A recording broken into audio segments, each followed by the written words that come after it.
Hi, so here I will demonstrate the TrackX4 Screen Replace plugin. It is now located under Effects C2 TrackX4. This is a specialized replacement version of Track Layer from the previous version of TrackX. Before it was a generator plugin, but it has been rebuilt as a Final Cut Pro effect. So let's go and drop that onto our clip, and then I want to assign the image which will be inserted on the screen. I'm going to select this one and press Apply Clip. You will notice that TrackX4 now has a full screen editor interface. So let's go ahead and open the editor. Now that we are in the editor, make sure that this surface image layer here is selected, and then we can click to mark the 4 points of the screen: top left, top right, bottom left. I also want to change the way the image is inserted to fit the screen better. So I will choose Fit Width. You can now adjust the screen more precisely 2 different ways. If I drag just one of the points without any keyboard modifier, I am dragging around the entire shape. If I hold Shift and drag, then I'm moving only one point to do a perspective distortion. What I can then do is set a feather width down here of 2 pixels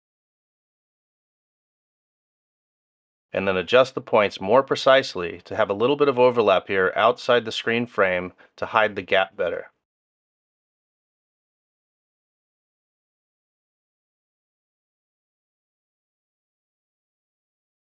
We can now hit the Track Forward button. The reason this area turns bluish purple is to show you that that is the area being tracked. If you have some cases that have multiple masks, it might be possible that the track area is different to the shape. So this shows you what area is actually being tracked. So we'll jump ahead to when it's finished the track.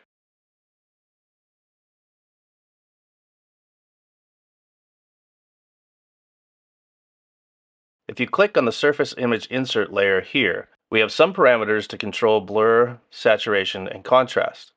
As a default, these are set to a slight blur and decreased saturation and contrast, which is often how filmed screens turn out.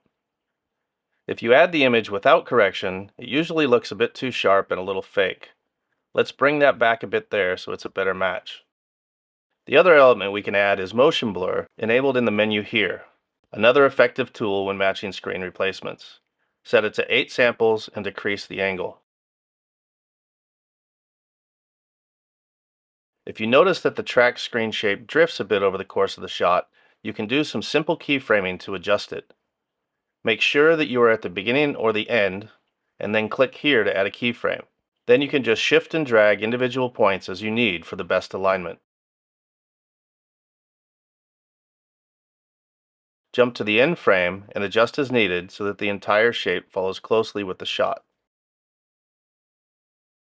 Now we can save changes and go back to the timeline to see the final result. So that is Screen Replace in TrackX4.